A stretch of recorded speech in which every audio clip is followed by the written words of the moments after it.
राधे राधे दोस्तों। मैं इलेक्ट्रोमोपैथ doctor RV. Goswami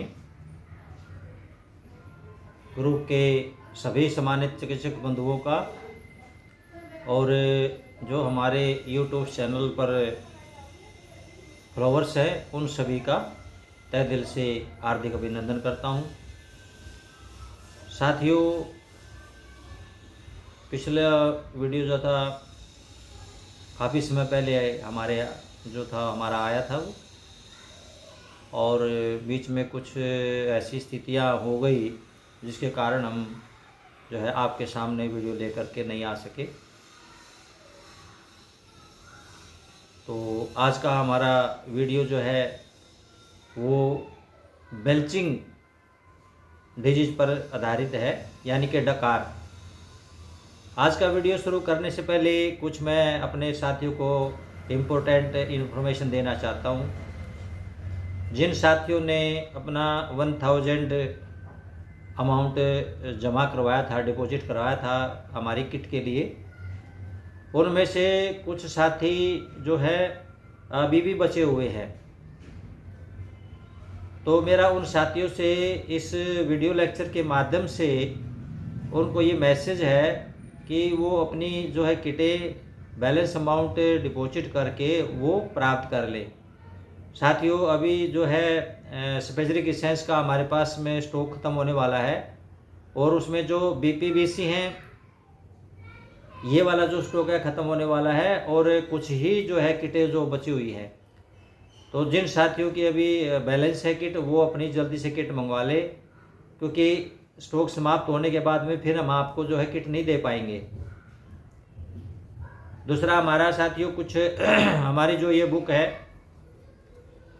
dietary and ES treatment book है, इस बुक में जो हमने EHT प्रोटोकॉल दिए हुए हैं साथियों, हमारे लगभग 700 डॉक्टर जो है इस बुक को देख करके जो है अपने रोगियों का इलाज भी कर रहे हैं, और काफ़ी अच्छी सफलता जो है वो प्राप्त कर रहे हैं।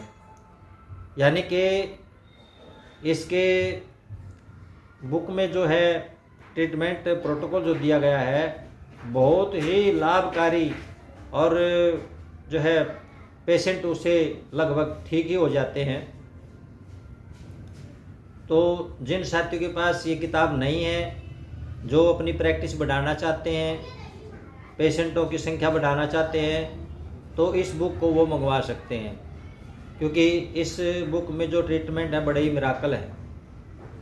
अद्भुत परिणाम जो है इस बुक से प्राप्त हुए हैं, और हमारे 700 डॉक्टरों द्वारा जो है जांची परखी गई है।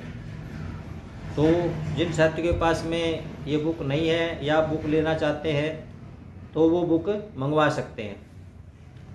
तो ये थी महत्वपूर्ण जानकारी।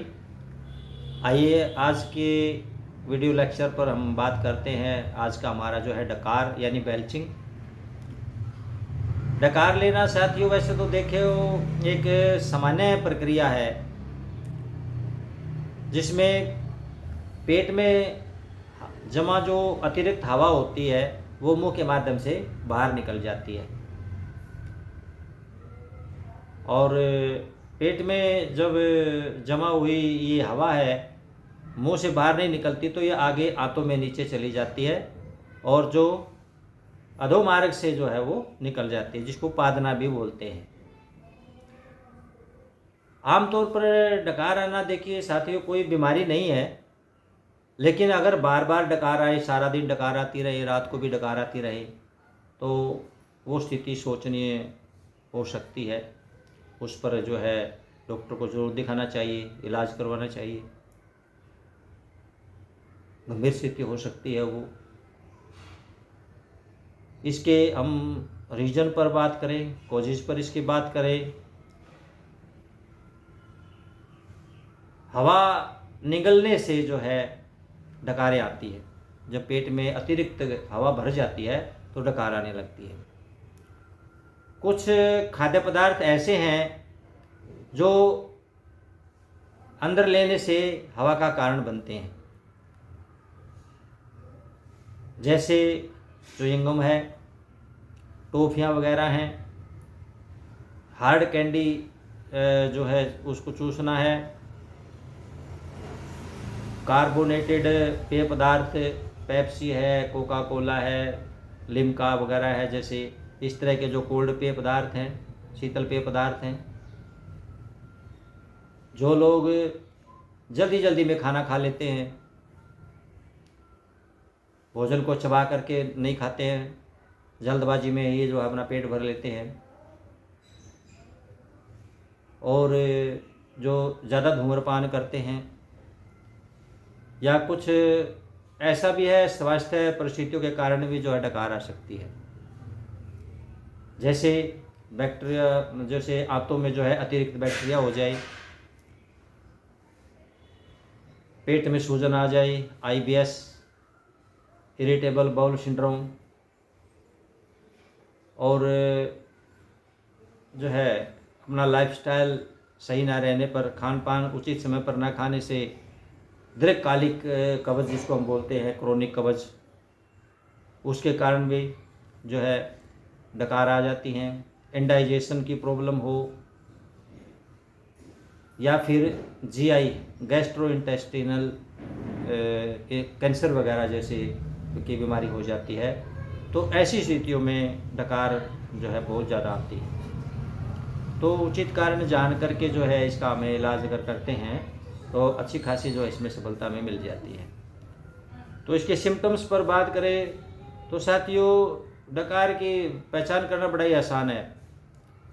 इसका मुख्य लक्षण जो है आपके पेट से मुंह के जरिए, मुंह के द्वारा, मुंह के माध्यम से हवा का बाहर आना है, और डकार आते समय जो है आवाज़ आती है, डकार आने की मुंह से है आवाज़ आती है।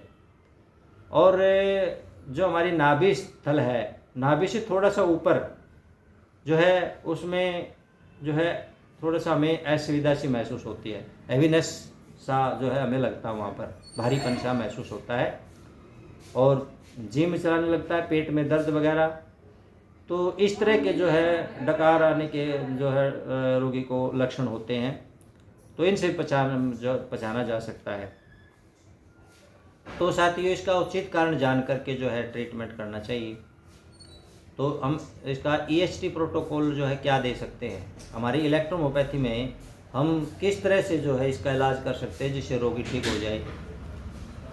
तो साथियों, पहला तो हमारा जो BPBC है उनको ही आपने लेना है। तो क्योंकि ये दोनों के दोनों जो है डाइजेशन नर्वस सिस्टम पर काम करते हैं, मेटाबॉलिक सिस्टम पर काम करते हैं, तो इनका दोनों का लेना बहुत ही आवश्यक है। दोनों की 20-20 ड्रॉप लेनी है।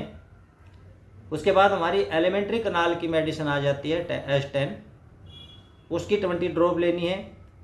फिर हमारी जो है कैंसर रेशो की मेडिसिन आ जाती है C15, जो गैस्ट्राइटिस के लिए भी दी जाती है, स्टोमक पेन के लिए भी दी जाती है, एसिड के को बनने से रोकने के लिए भी दी जाती है। और उसके बाद हमारी ब्लू इलेक्ट्रिसिटी जो ब्लड पर काम करती है, संगुइन टेम्परामेंट की मेडिसिन। तो इनकी जो है 20-20 बूंदें लेनी है सब मेडिसिन्स की, और 30 ml में डाल करके D4 से, D4 जो हमारा 149 वाला रेशियो है उससे लेंगे इसको, और 30 ml में इसको डालेंगे, बाकी का डिस्टिल वाटर डाल करके 10 ड्रॉप जो है QID पेशेंट को देने बिफोर मील। उसके बाद में हमारा सेकंड जो कंपोजिशन इसके अंदर आता है, उसमें जैसे हमारी S5 है, C10 है, F1 वर्वन YE। साथियों, इसको जो है क्या करना है, 10-10 बूंद D4 से ही, वही 149 का रेशियो, D4 से लेकर के इनकी 10-10 ड्रॉप सभी की, और बाकी का डिस्टिल वाटर डाल करके उसके 50 स्ट्रोक लगाने हैं। और 10-10 बूंद जो है रोगी को ये भी जो है 4 बार देनी है। QID देना है आफ्टर मील यानी AM। और यदि पेशेंट को जैसे बताया था उसमें रीजन में कारण बताया था कि क्रोनिक दीर्घकालिक कॉन्स्टिपेशन अगर पेशेंट को है, तो वहाँ पर जो है कॉन्स्टिपेशन की सिचुएशन में, स्थिति में C10, सलास और YE ये 3 मेडिसिन D3 से लेना है 20-20 बूंद। 27 ml डिस्टिल वाटर डाल करके 20 बूंद दिन में 3 बार 1 गिलास गर्म पानी के साथ 3 बार रोगी को दें। तो ये हमारा EST प्रोटोकॉल है। और इसके साथ साथ में साथियों जो है खान पान का भी विशेष ध्यान रखना है। खान पान में जो वायुबादी वाली चीज़ें हैं, गैस बढ़ाने वाली चीज़ें हैं, जैसे उड़द की दाल वगैरह है, भिंडी है, अरबी वगैरह है, आलू वगैरह है, गोभी वगैरह है, मटर वगैरह है, ये थोड़ा सा गैस को बढ़ाती है पेट के अंदर। तो जब इस प्रकार की प्रॉब्लम रोगी को होती है तो उसको ये चीज़ें खाने से मना करें। और इसके साथ साथ में जैसे फल फ्रूट वगैरह है, विटामिन C वगैरह है, जैसे वो जो है फल फ्रूट जो है या सलाद वगैरह है, उसमें थोड़ा सा सेंधा नमक वगैरह डाल करके रोगी को ज़रूर खिलवाएं, ताकि इससे क्या होगा साथियों, ज़्यादा मात्रा में जो है फाइबर बनेगा, और ज़्यादा मात्रा में फाइबर इससे बनेगा और जिससे हमारी आंतों के अंदर जमा हुआ जो मल है, जो बीमारी पैदा करता है, तो वो बाहर उसको निकाल देगा। तो इसके साथ साथ में जो है अपना योगासन वगैरह ना है, जैसे पुषाण मुद्रा वगैरह है। पुषाण मुद्रा क्या होती है, जैसे ये दो हमारी रिंग वाली और ये जो छोटे वाली जो है छोटी उंगली, इसको जो अंगूठे से दबाएं और इसको तर्जनी को और मध्यमा को जो है सीधा रखें बिल्कुल एकदम से। ये जो है 3 मिनट जो है इसको दबाए रखें ऐसे। तो यह है पुषाण मुद्रा।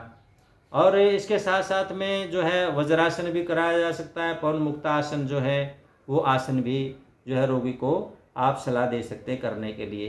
तो इससे क्या है कि साथियों रोगी बहुत जल्दी जो है ना वो कवर हो जाएगा, ठीक हो जाएगा, रिकवरी उसकी बहुत जल्दी हो जाएगी। तो ये था आज का हमारा वीडियो लेक्चर। आपको कैसा लगा साथियों? अपने सुझाव कमेंट बॉक्स में दे दें और व्हाट्सएप पर भी डाल सकते हैं आप। आज के लिए बस इतना ही साथियों, अगले वीडियो में फिर मिलेंगे आपसे। राधे राधे।